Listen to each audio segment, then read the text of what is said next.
and it seems like not as many people join on the computer. I don't know what that is. So whenever I want to touch more people, I have to come to my cell phone. But unfortunately, it's transposed. I haven't been able to get it to flip around. Been working on that for the longest. Just haven't been able to master that. However, guys, the information I have tonight is so good. I wanted to make sure that enough people will hear it. Of course, I'm sporting my Leland Giants baseball jersey. So it's a Friday night, and of course, this is the March 6th, 2026 edition of This Day in Black Baseball History. And I call it This Day in Black Baseball History. Hello there. I call it This Day in Black Baseball History and much more. That's the key. The much more. That's the tricky part. People think you're talking about this day, that you're only going to be mentioning things that have to do with March 6th. Yeah, that is what I do, but it gives me an opportunity to broaden the conversation to things that you would not expect me to talk about. So I'm going to go back and give this little fact again. I just gave it on the other broadcast. So here we go. So March 6th, 1917, Viola Taylor, daughter of George Taylor, who lived on Leonard Street, and Clifford Green, the son of S.J. Green, who lived on Sunset Street, were married Tuesday night at the bride's home by Pastor H.B. Gant of the Red Bank Colored Methodist Church. So we're talking about an incident that happened in Red Bank, New Jersey. And I don't know if we have any New Jersey people on here right now, but the groom is a star pitcher with the Red Bank Colored Giants baseball team. And probably you never heard of the Red Bank Colored Giants. And I always like to mention I'm a jazz fan, and around here in Kansas City, there was a guy by the name of Count Basie. And Count Basie came to Kansas City, believe it or not, from Red Bank, New Jersey. Years ago, I interviewed Jay McShann. I don't know if you've ever heard of Jay McShann. Jay McShann had a big band during the 1940s there, right up before the war. He had the big band. And he was the one who brought Charlie Parker to the forefront. So Jay McShann, I interviewed him many years ago, and he had come from Muskogee, Oklahoma. And I noticed that he came from the same hometown as Newt Joseph. Nelson Dean came from that hometown.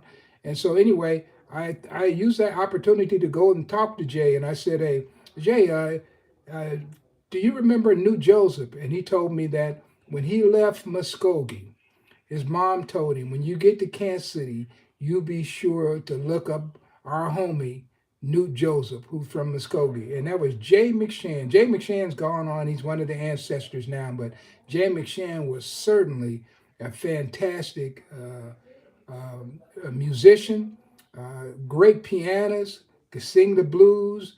And I'm trying to think what his big hit was. Man, Kansas City had some really nice bands. Count Basie, of course, I just mentioned his Red Bank connection. And then I just threw in that as a bonus, Jay McShann, right? So look these guys up, guys, because don't take my word for it. Look them up, and you'll find out that all the things I'm saying are things that I've learned through the years. Now, some of this stuff I'm just start talking and things pop in my mind, okay? So we're going to keep it going, all right?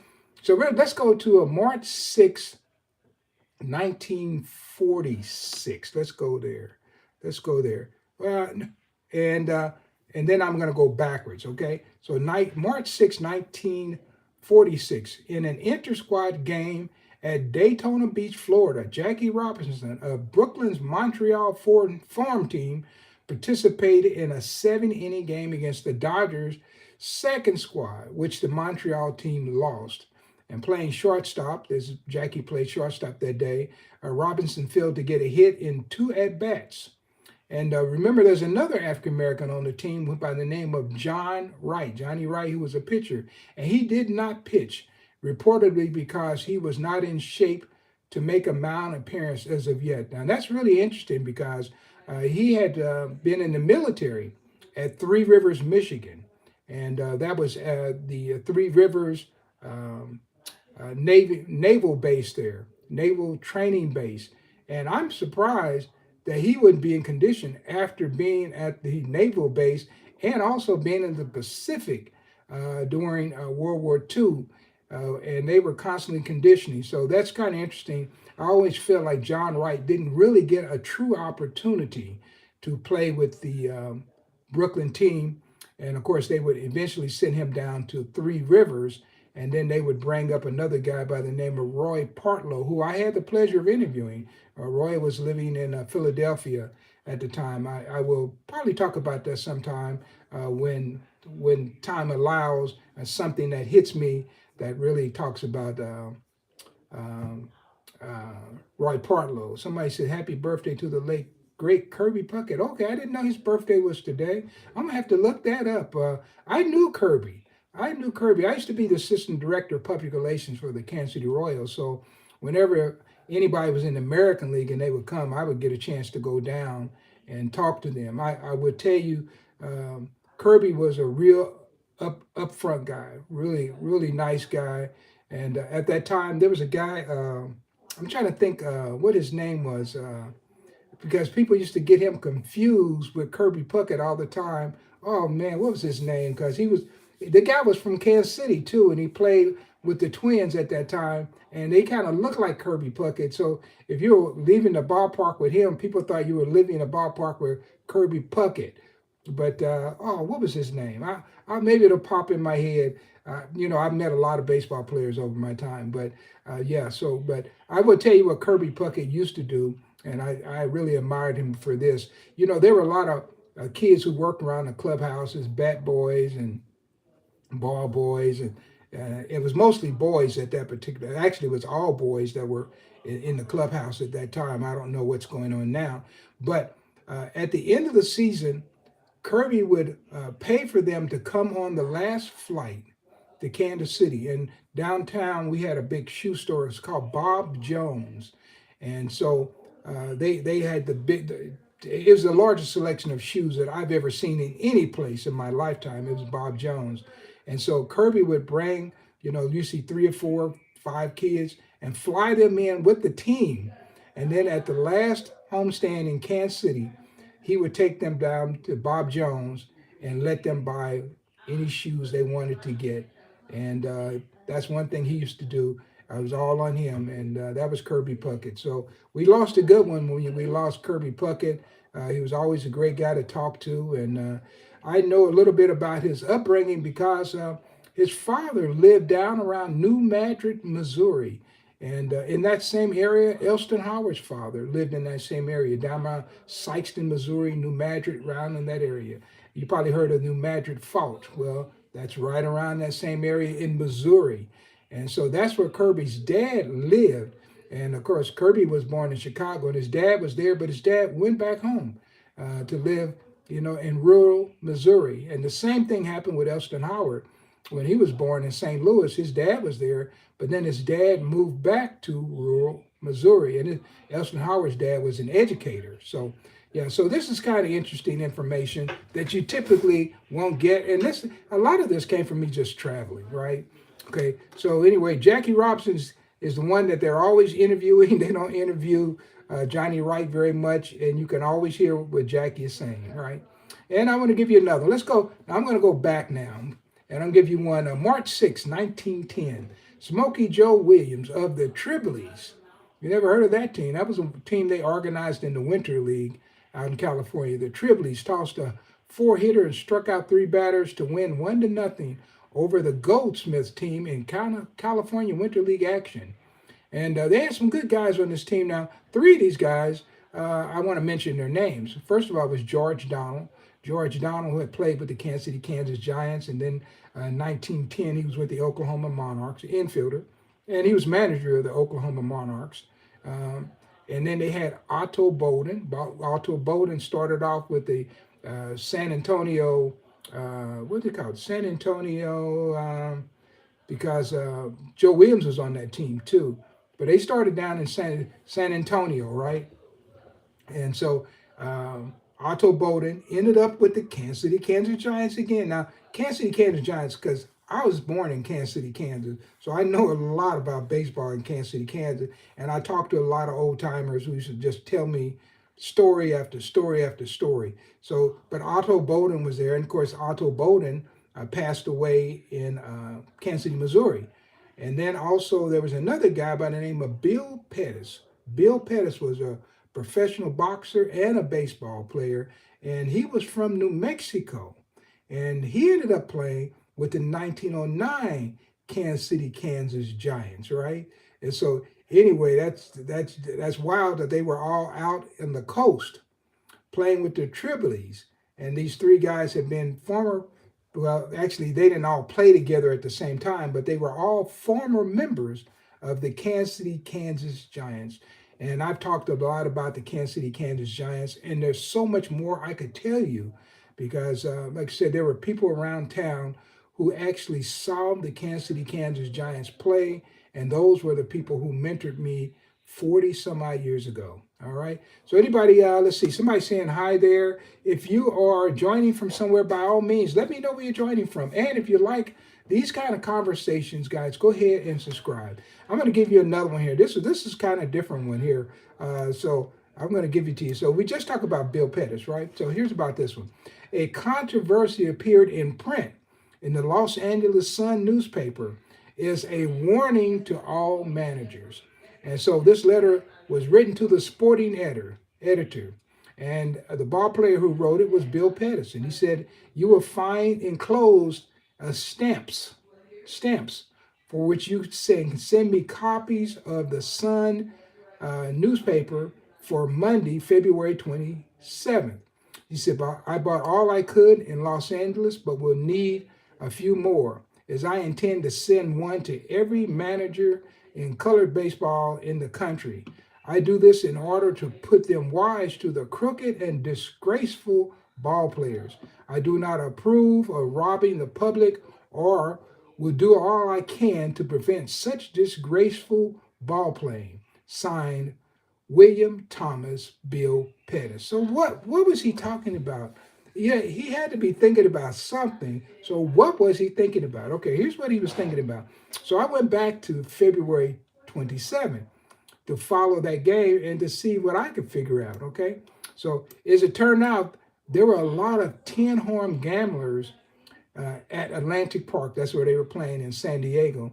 When the Leland Giants, now the Leland Giants were in California in 1910 because Ruth Foster, he still had the Leland Giant name because he didn't change that until the beginning of 1911. So he's still playing the Leland Giants, but they went to Cuba. And so Frank Leland took the Chicago Giants to California and called them the Leland Giants, okay? So it's really Frank Leland's team. And so they played out there in the last week of the season, they played the San Diego Bears, right? And of course, the champions of the league were the Leland Giants. They had a really good team out there. So that weekend, 3 games were played, one on Saturday, February 26th, which was captured by an 11-4 score by the Leland Giants. And on the final day of the season, which was the Sunday, February 27th, they played a doubleheader. Now, the Giants won both games. The first one was 5-4 in 10 innings, and the second was a 7-4 game that went 12 innings. So in addition to the betting on the winner, well, let me put it this way. People had money, and so in addition to betting on who would win the game, they would bet on the run spread, right? And so the ball players usually knew what the run spread was, and on this particular day, some of the ball players tried to cover some of these bets. So he said, in addition, let's see. So in one of the games, Bill Gatewood began giving free passes. He started walking people. And so whoever was running the bets there, they said that all bets to the game were declared off immediately because they kind of figured that maybe something was getting ready to happen or something was not right. So they called all the bets off, so they declared them off. Now, this upset all the people who had money in the game, and so they made a roll, and they started complaining, and so people started looking and saying, who are these people who are complaining? Well, it turns out the ball players, people thought that they were kind of in with this local barber and another guy who ran a cigar stand, right? And so they were two of the loudest complainers, and they probably were in on this point spread or whatever. So anyway, Bill Gatewood started giving the passes. They called all the bets off, And so, as it turned out, some of the ball players had been sympathetic to that local barber and the cigar stand man. Well, the oddities kept happening. And when Frank Wigwer entered the game, he hit a batter, and when the bases were full, and walked in a run. So here comes another run. And Bill Gatewood, he had walked in the first run of the game, by the way. I didn't mention that. And so on another occasion, Chappie Johnson repeatedly told a San Diego batter what the pitcher was going to throw.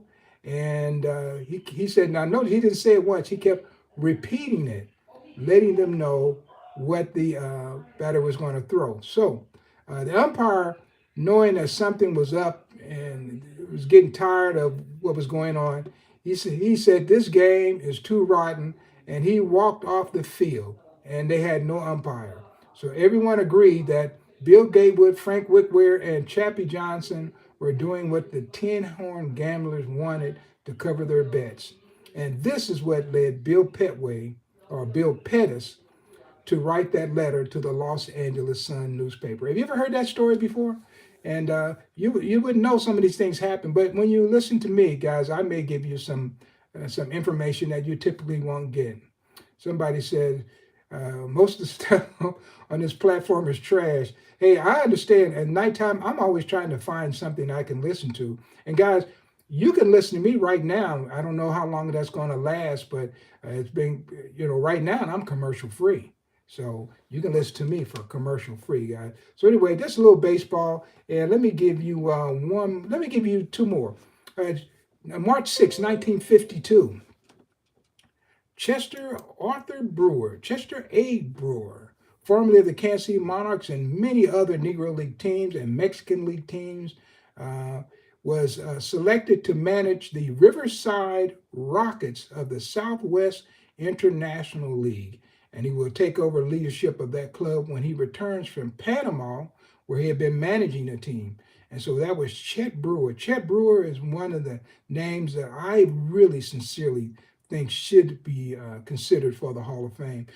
In 2021, I was part of the group that selected the list of players for the Hall of Fame ballot. And that was the ballot that had Buck O'Neil and Bud Fowler on it. I was part of that committee. However, guys, I tried to get Chet Brewer on there, and I couldn't get anybody to go with me. Nobody would go with me. So there's lots of work that needs to be done on Chet Brewer, right?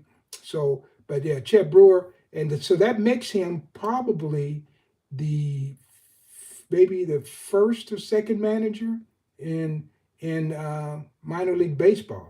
I'm pretty sure that he helped me out on that. Go back and look someone, but he's right in there in one of the early ones. I know Sam Bankhead managed, I think in 50, 51 somewhere up in Canada, but he might have been first, but Chet Brewer's right in there. So Chet Brewer, wonderful man. I had the pleasure of spending the night at Chet Brewer's house.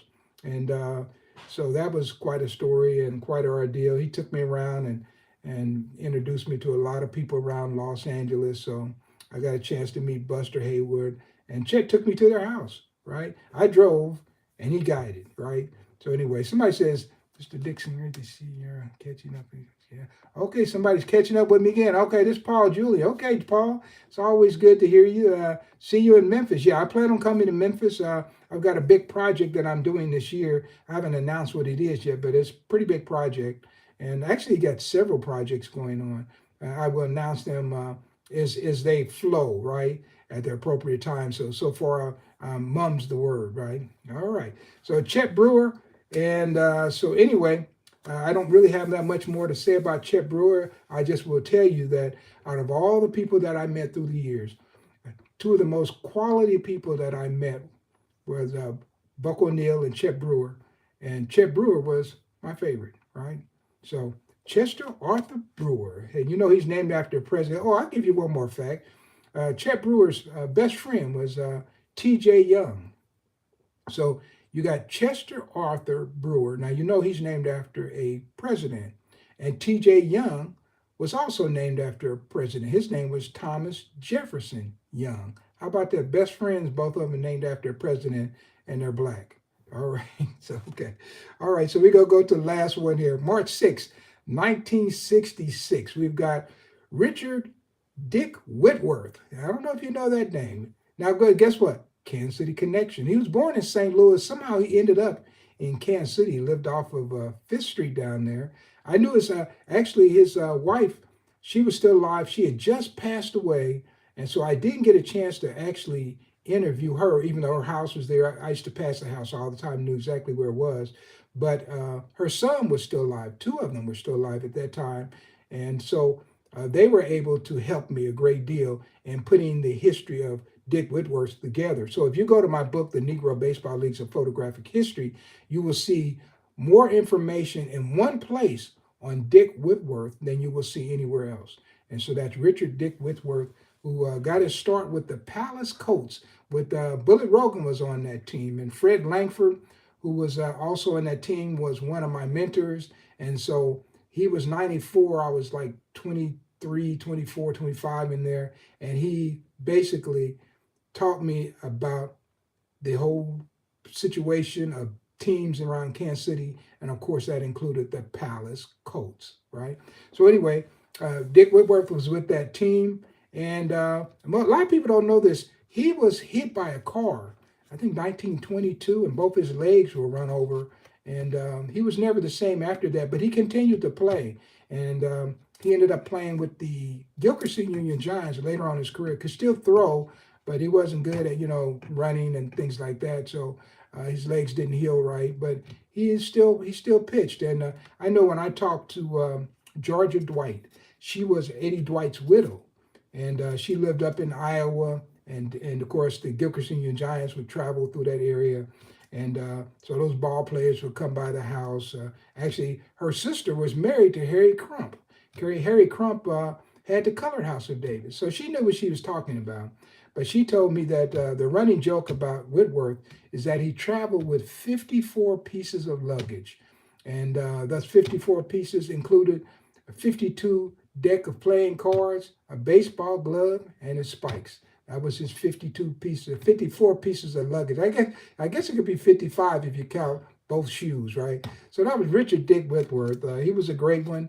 Won a lot of games pitching for Hilldale, Rube Foster. At one time, he was Rube Foster's #1 pitcher, Dick Whitworth. And some people get Dick Whitworth and Frank Wickware confused, but they're actually two different people, but both of them do have Kansas connection. So I hope that some of this has been enlightening to you guys. If you like what I'm doing, if you like these kind of broadcasts, go ahead and hit that subscription button. And if you think that there might be some other people who might enjoy this broadcast, go ahead and share the broadcast, or let them know that they can come here and hear baseball like you never hear anywhere else.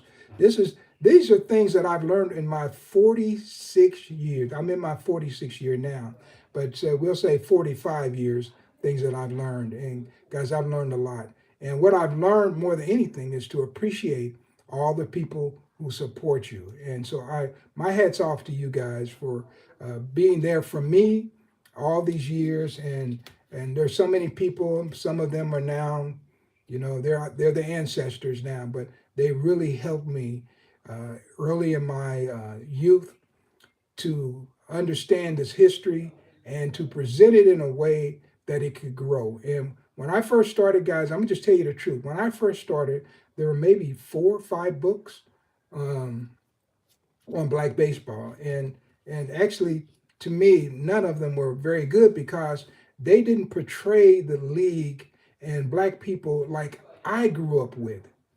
So for instance, if you go get Only the Ball's White, and so if you listen to his book, he'll be talking about somebody is the Black Babe Ruth, or the Black Ty Cobb or something.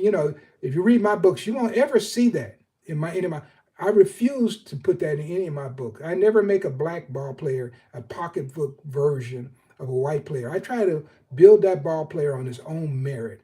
And so when I was reading Peterson, I looked at his book, it just didn't resonate with me because this is not how I saw myself. I looked at a Black ball player and say he's the Black so-and-so. No, I never did that. And guess what? White people never looked at a white ball player and say he's the white, he's the white Josh Gibson. They didn't do that either. So why would I do that? All right. And another thing I would tell you, Fred Langford told me this way back, way back. He said that um, when you talk about the American and National League, he said never use the word organized baseball. And he said because the opposite of organized is unorganized. So when you refer to the American and National League, minor leagues as organized baseball, what are you saying about black baseball? You're saying it's unorganized. And I took that to heart. So when you look at my books, you will never see me talking about those leagues as being organized baseball. You won't see that. And so, guys, these are some things that I learned from my elders, right? And so people read my work, but I don't know if they really see some of the intricate things that are in there because they just probably blow past you. And somebody, maybe one of these days, they're going to break down some of my work.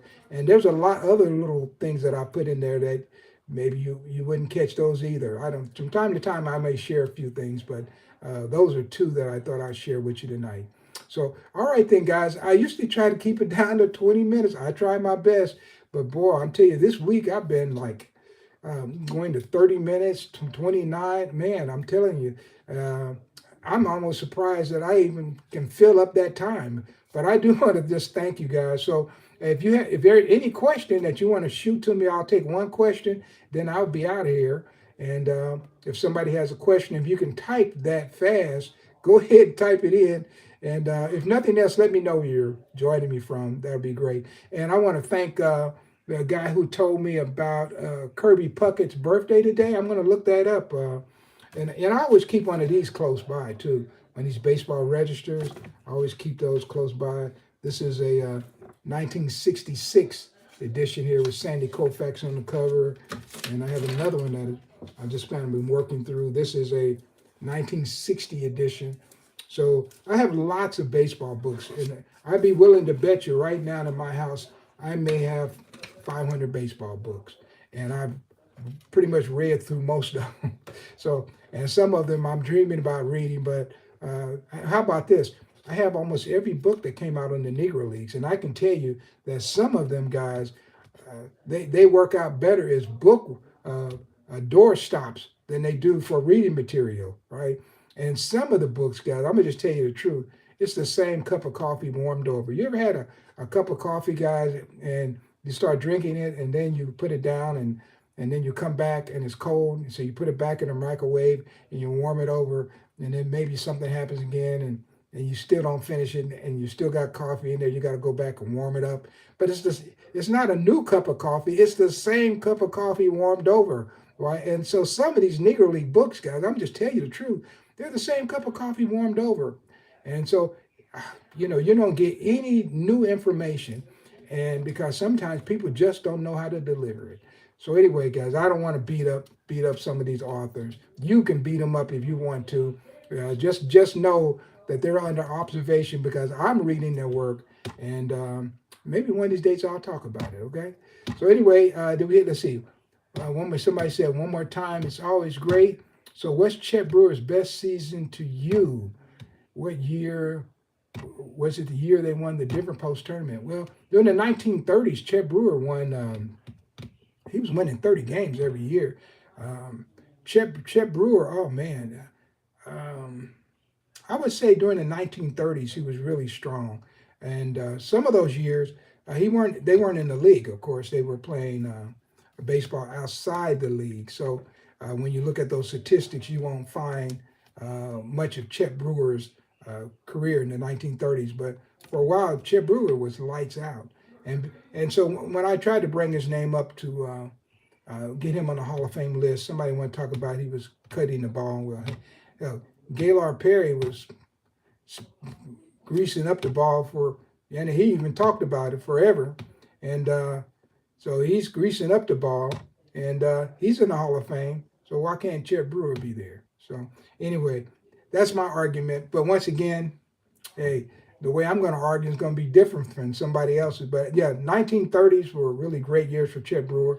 But Chet Brewer came on really strong. And I don't know if you were listening last night, but I will give you this, just in case you missed yesterday's broadcast, that in in a town, Frankfort, Kansas. The Monarchs were scheduled to play there in 1925. And that night, Chet Brewer and Frank Duncan got in an argument. Now, the game was rained out, so the Monarchs are still there. They got in an argument. They were in wherever they were staying, they got in an argument. And Frank Duncan pulled out a penknife and cut Chet Brewer on his right arm, his throwing arm. And he almost ended Chet Brewer's pitching career right there, because if you read the newspaper from the Frankfurt newspaper, and the doctor who was there, he thought that he had cut so many muscles and tendons that he didn't think Chet Brewer would ever be able to pitch again. So I'm glad that Chet Brewer could, and that really changed baseball history, because when I was growing up, Chet Brewer's players were all over the league. Roy White, let's see, Reggie Smith, Enos Cabello, Bobby Watson, Doc Ellis. Man, those are my baseball heroes right there. And because of Chet Brewer, that is why they were there. So he came back and beat Baltimore. He sure did. He beat him on the last day of the season after the World Series ended in an exhibition game. That is correct, in Baltimore. And one thing about Chet was somebody I could talk to all the time. One time I was looking at Chet. He was in a Winter League game, and he got in a fight with a guy by the name of Eddie Pick. I forget what National American League team Eddie Pick played for. So I'm looking at this, and this was the nice thing about doing research. I had these guys almost on speed dial. So I called Chet. I said, "Hey, look, Chet." I said, "You had a fight. What prompted that fight?" And he was able to tell me why he got in a fight with Eddie Pick.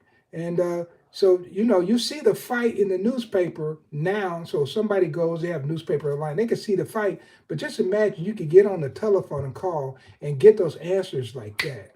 I used to call Cool Papa Bell all the time, and he was like on a retainer. If I had one question, I could call Cool Papa, and he would give me that one answer, and I would be off the phone, right? And one of the reasons I would be off the phone, guys, if you remember long distance calls, first of all, you had to wait till after 6 for the rates to go down, and then on the weekends, right? So you had to wait a certain time of day. And man, my telephone bill was always, well, I put it like this: I was always being threatened to have no telephone, because my telephone bill, long distance bill, was just always too high. My wife was looking at me always strange. But man, we struggled to keep a telephone on, because we didn't have this luxury we have now where we can just talk to people. Back then, man, Ma Bell had us tied down. So I am happy to be here and to have gone through that period and things. I don't have to do that anymore. I can call you in the middle of the day, early in the morning. I can call you anytime I want to.